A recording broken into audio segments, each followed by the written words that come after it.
Assalamualaikum warahmatullahi wabarakatuh. Halo, selamat pagi Sobat Syariah. Kembali lagi di Ruang Cakap episode kedua dengan saya, Moh Aidil Amri dari Divisi Penelitian yang akan menemani kalian pada Ruang Cakap kali ini. Sama seperti Ruang Cakap episode kemarin, pada episode kali ini gak kalah menarik dan informatif loh. Tapi sebelum itu, aku bakal kasih tahu nih, sebenarnya kita lagi ada di mana sih? Kita lagi di BMT Muamalah Tulungagung yang berada di Jalan Maijen Sukono 3, Kunto Anyar, Kecamatan Tulungagung, Kabupaten Tulungagung, Jawa Timur. Agar tahu lebih lanjut, yuk simak video ini. Tapi sebelum itu, pastikan Sobat Syariah udah like, comment, share, and subscribe agar Sobat Syariah tidak ketinggalan tentang Ruang Cakap ini. Baik, tanpa banyak basa-basi, langsung aja yuk tonton video kali ini.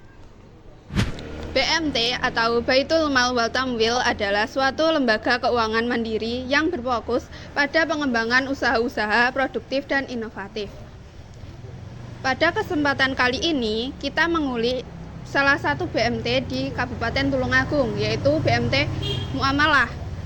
BMT Muamalah sendiri merupakan suatu lembaga ekonomi keuangan mikro syariah yang orientasinya pada profit oriented dan non-profit yang didirikan oleh beberapa alumni Tulungagung pada rapat pembentukan koperasi yang diselenggarakan pada tanggal 15 Juli 1998, yaitu oleh Bapak Nyadin, Bapak Ahmad Thohir, Bapak Muhammad Agus Salim, dan juga pihak-pihak lainnya seperti Bapak Muhammad Isa Ansori dan Isa Sutiningsih, yang kemudian disahkan oleh Kepala Kantor Departemen Koperasi Pengusaha Kecil dan Menengah Kabupaten Tulungagung pada tanggal 28 Agustus 1998 dengan nama Koperasi Baitul Mal wal Tamwil Muamalah atau KBMT Tulungagung yang beralamatkan di Jalan Maijen Sukono nomor 3 Tulungagung.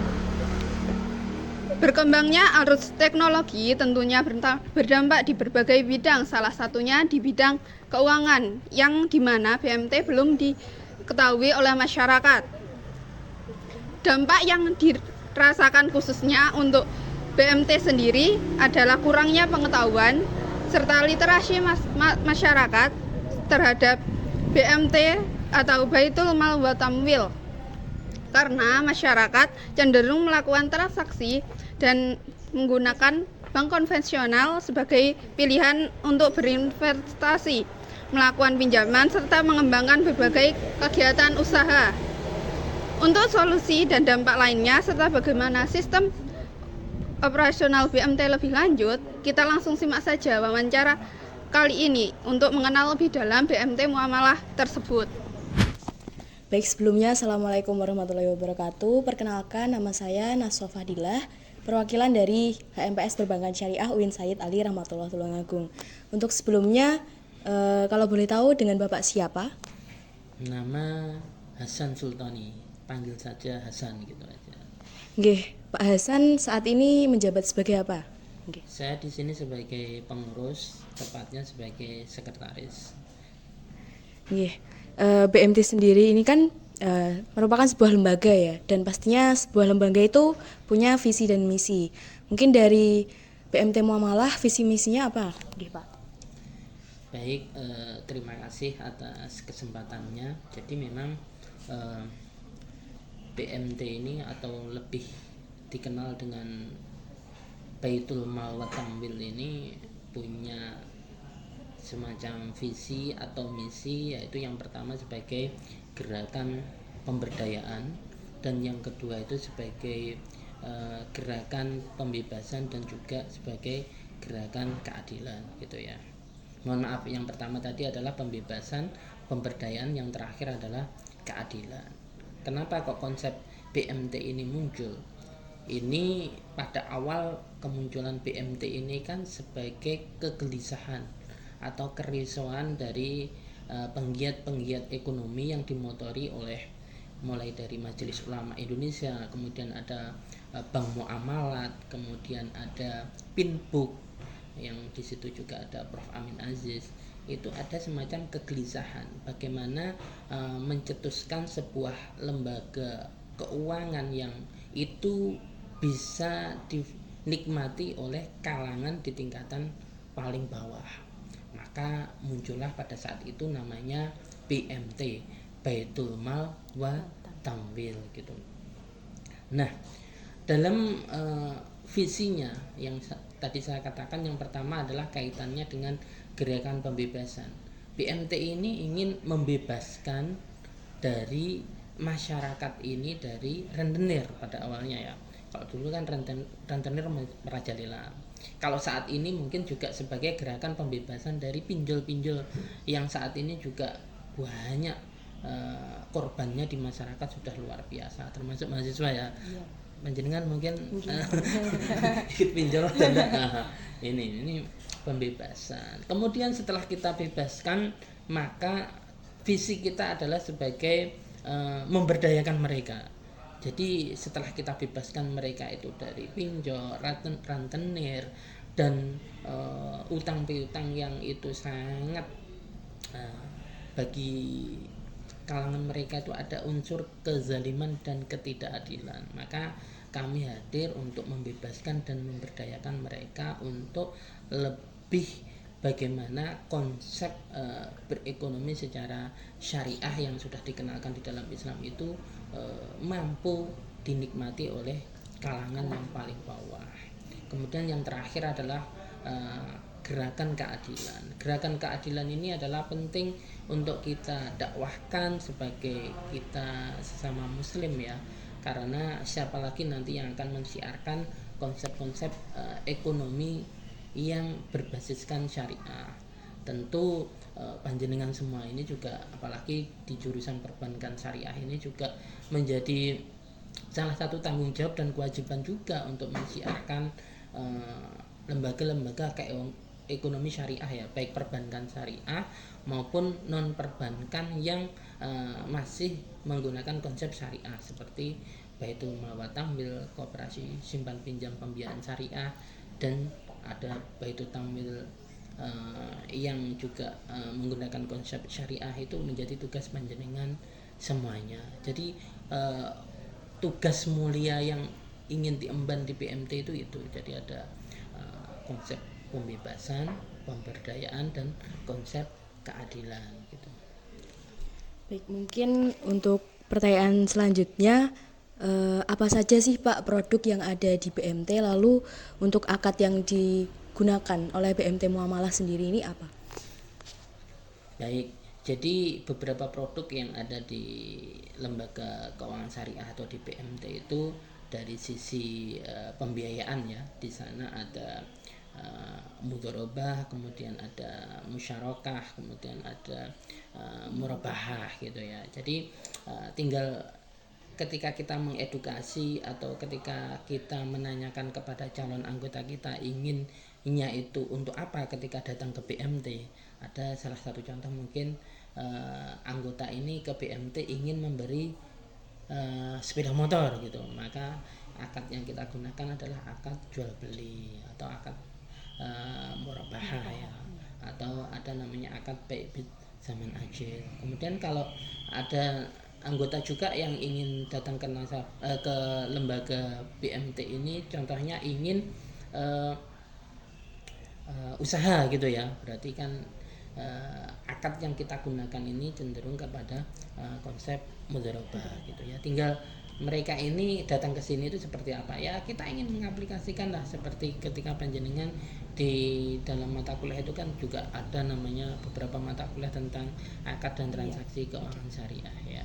Maka ya itulah kalau di BMT kita mencoba. Maka ini saat ini ya bagus sekali panjenengan hadir ke BMT untuk mencari ilmu. Saya pun juga akan senang sekali kalau bisa kita sharing-sharing terhadap bagaimana perkembangan lembaga keuangan syariah, terkhusus lembaga keuangan mikro syariah atau BMT. Baik, untuk pertanyaan selanjutnya, kelebihan BMT dibandingkan dengan perbankan syariah maupun bank-bank yang lainnya mungkin apa nggih Pak? Kalau ngomong kelebihan nanti kami dikira sombong ya. Lebih tepatnya mungkin ada hal-hal yang berbeda atau hal-hal yang mungkin tidak dimiliki oleh lembaga keuangan di tingkatan makro ya. Kalau kami ngomongnya pembeda kok kayaknya kok sombong sekali gitu ya. Ada beberapa hal yang sangat membedakan atau yang ini anggota ini menjadi senang di BMT itu ada minimal ada 3. Yang pertama adalah bagaimana ketika kita melayani anggota. Kita melayani anggota itu seperti kita melayani keluarga kita sendiri. Jadi ketika kita melayani keluarga sendiri ya keakraban itu sangat terasa. Jadi kita menghilangkan kesan kaku, kesan yang sangat lembaga keuangan yang sangat istilahnya disegani, tidak. Kami malah merangkul mereka, siapapun monggo, baik tukang racang, petani, penjual sayur, siapapun, tukang becak dan lain-lain, anggota kita monggo bisa hadir ke sini tanpa ada namanya sekat pembeda gitu ya, dari sisi strata ekonomi mungkin gitu ya. Mungkin karena mereka ketika mau ke perbankan itu kan mungkin ada rasa bedanya gitu, ketika mungkin ke bank, wah saya mau ke bank, saya intinya itu pantas apa enggak ke bank dan lain-lain gitu. Nah maka kalau kita tidak, kita mencoba bagaimana merangkul ke seluruh elemen dari tingkat bawah. Yang pertama tadi kan pelayanan, kemudian yang kedua adalah kita mencoba mengayomi mereka. Bagaimana bentuk pengayoman kita kepada mereka? Salah satunya mungkin ketika mereka mendapatkan kalau orang Jawa itu apa? Keseripahan itu apa? Musibah ya. Ketika mereka dapat musibah, ada salah satu orang keluarga dari salah satu anggota itu meninggal, maka kita hadir ke sana untuk memberikan doa, memberikan support, memberikan motivasi. Kehadiran kita ke sana atas nama BMT itu juga menjadi salah satu nilai lebih. Oh ternyata saya juga diperhatikan, ternyata saya di sana tidak hanya kaitannya dengan bisnis saja, tapi saya juga kaitannya dengan sosial. Maka hal inilah yang mungkin menjadi pembeda. Saya tidak ngomong kelebihan ya, nanti dikira sombong. Itu yang kedua. Yang ketiga adalah visi kita yang menjadi pembeda adalah bagaimana kita mendakwakan ekonomi syariah ini menjadi solusi bagi setiap permasalahan di tataran ekonomi. Salah satu contohnya, kita sangat mengedukasi kepada masyarakat. Mereka ketika ingin melakukan pembiayaan ke kita, ini tentu akan kita edukasi agar apa? Agar perputaran ekonomi yang ada di keluarganya itu tidak melebihi pemasukan yang ada di keluarga.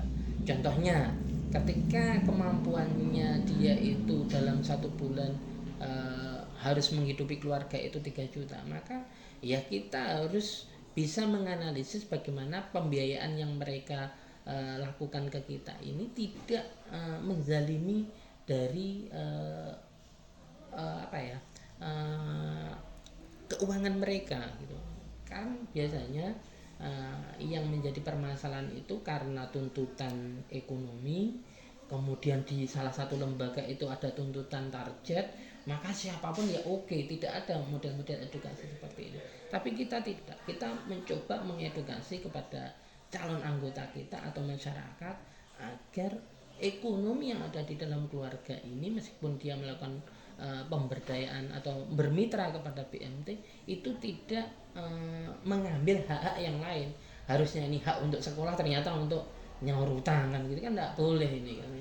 Ini haknya untuk masak, ternyata untuk nyaur utang, ini kan tidak boleh. Maka kita menganalisisnya itu harus jeli. Maka kalau di kita, kalau kaitannya dengan menganalisis itu, selain kalau di mata kuliah panjenengan mungkin juga diajarkan ada namanya 5C ya, ada karakter, capacity, collateral, condition. Ini menjadi salah satu kunci, selain kita juga akan bertanya kepada sekeliling masyarakat yang ada di situ, termasuk tokoh-tokoh masyarakat. Jadi kita bagaimana memitigasi resiko. Selain memitigasi resiko kan sebenarnya juga ingin menyelamatkan lembaga dan menyelamatkan si calon anggota yang ingin bermitra kepada kita. Mungkin ini salah satu pembeda ya, membedakan. Kalau ada samanya ya enggak apa-apa lah. Kan mereka itu semua juga mitra. Kita ke perbankan juga mitra, kita ke lembaga yang lain itu mitra. Jadi tidak ada unsur yang namanya apa? Persaingan itu enggak ada ya. Bermitra bahasanya. Gitu, Mbak. Untuk pertanyaan selanjutnya nih Pak, cara BMT untuk menangani lingkungan di masyarakat, contohnya kayak permasalahan gitu, Maksudnya? yang kredit macet, contohnya Gitu. itu bagaimana? Jadi kredit macet ini menjadi salah satu masalah juga ya, baik di lembaga keuangan makro tingkatan perbankan maupun di tingkatan mikro seperti di BMT ini. Nah, salah satu cara yang kita lakukan tentu kita punya semacam standar operasional prosedur bagaimana penanganan terhadap pembiayaan bermasalah. Tentu yang namanya pembiayaan bermasalah itu diawali dari resiko awal. Resiko awal itu ketika sebuah akad itu sudah ditandatangani, sudah ada antara minkum, adanya kesepakatan antara kami dengan anggota, maka di situ muncul namanya resiko. Maka di dalam akad itu memang kalau di pasal-pasal terakhir itu tentu ada ketika ada force majeure ataupun ada hal-hal kaitannya gagal bayar dan lain-lain, tentu di situ ada konsekuensi yang harus ditanggung. Nah, kalau kita mungkin yang lebih diutamakan sebelum kita mengacu ke hal-hal yang sangat teknis di situ, maka musyawarah ini yang kita kedepankan. Jadi kita memang ingin menghindari dari sisi berhubungan dengan hukum gitu ya. Kita pengennya ini musyawarah. Bagaimana Pak Bu, kok panjenengan ini kok kelihatannya bayar angsurannya ini mulai batuk-batuk gitu. Kita sudah bisa mendeteksi, oh ini mau macet atau apapun. Maka pertama kita edukasi mereka, kita berikan salah satu solusi-solusinya, kita berikan salah satu cara agar mereka itu terselamatkan, kita edukasi dari sisi syariahnya, bagaimana sih kewajibannya mereka untuk membayar hutang. Nanti kalau hutang kan sampai di bawah mati kan gitu. Ini juga harus kita edukasi gitu kepada mereka sebelum nanti pada akhirnya kita secara administrasi, kalau secara musyawarah mufakat memang tidak bisa, maka kita gunakan secara administrasi surat menyurat, mulai dari ada namanya surat istilahnya kita berikan semacam ini ya, istilahnya SP ya, surat peringatan, mulai surat peringatan 1, surat peringatan 2, surat peringatan 3, sampai yang terakhir monggo Bapak Ibu, karena ini sudah mentok kita lakukan, maka yang terakhir di sana ada namanya kolateral atau jaminan, ya monggo sesuai dengan di akad bagaimana baiknya. Tapi intinya itu paling mentok ya. Tapi yang awal kita inginnya tetap musyawarah mufakat untuk menyelesaikan di setiap permasalahan, termasuk di kredit macet atau pembiayaan bermasalah bahasanya gitu. Mungkin itu Mbak. Baik, yang terakhir nih Pak, mungkin ada closing statement untuk para mahasiswa perbankan di luar sana, mungkin ada sepatah dua kata dari panjenengan. Baik, terima kasih adik-adik mahasiswa yang sudah bersilaturahim ke lembaga kami. Kami sangat welcome, kami sangat istilahnya sangat membuka kepada siapapun, termasuk teman-teman mahasiswa untuk belajar ke kami ataupun magang ke kami, itu monggo. Nah, pesan saya adalah ekonomi syariah ini sebagai sebuah sistem ekonomi yang menurut keyakinan kami sebagai seorang muslim memiliki konsep-konsep yang memang pas sebenarnya ya. Adanya konsep keadilan, konsep kemaslahatan. Nah, ini panjenengan semua saya harapkan memang mari kita bersama-sama, saya di lembaga keuangan syariah, panjenengan sebagai mahasiswa, monggo bersama-sama kita mendakwahkan atau mensyiarkan ekonomi syariah. Insya Allah ekonomi syariah itu juga bisa jadi ladang pahala dan juga jadi ladang mata pencahariannya penjenengan semuanya ya. Buktinya alhamdulillah saya mulai di PMT itu sejak semester 2 sampai sekarang saya ambil S3 ya, di semester 3 ini juga tetap konsen di ekonomi syariah dan berkat ladang mata pencaharian saya di PMT ini kan gitu ya. Mungkin ini ya. Jadi kuncinya adalah bagaimana panjenengan ini menata niat, kemudian punya visi yang jelas ke depan dan tetap konsisten untuk mengembangkan ekonomi syariah. Saya harap jenengan nanti juga jadi aktivis-aktivis ekonomi syariah gitu ya, baik di sisi perbankan syariah ataupun di lembaga keuangan mikro seperti di BMT ini ya. Intinya ya niat, kemudian punya motivasi yang kuat, kemudian punya semacam saya nanti sebagai seorang ekonom syariah atau ekonom rabbani atau apa gitu ya. Intinya iya harus konsisten di ekonomi syariah. Saya sejak S1, S2, S3 bahkan di aktivitas keseharian saya tidak lepas dari ekonomi syariah. Meskipun banyak yang tentang ekonomi syariah itu kan biasalah ada pro kontra dan lain-lain, tapi ya kita harus tetap konsisten. Kita sudah terjun di ekonomi syariah, panjenengan di perbankan syariah ini harus kita perjuangkan gitu. Ini tugas saya, tugas panjenengan semuanya. Saya kira gitu ya. Terima kasih dan selamat melanjutkan proses akademik selanjutnya panjenengan ini ya. Semoga sukses semuanya ini teman-teman. Terima kasih sudah hadir di BMT Muamalah Tulungagung gitu ya.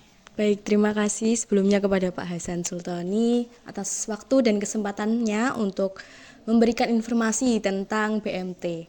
Mungkin sekian dari saya. Saya pamit undur diri. Wassalamualaikum warahmatullahi wabarakatuh. Jadi dapat disimpulkan dalam wawancara tersebut bahwa BMT Muamalah Tulungagung memiliki beberapa kendala, antara lain kondisi perekonomian yang menurun, masyarakat belum mengenal BMT, tidak semua masyarakat bersedia untuk mengajukan pembiayaan simpanan, dan adanya pesaing.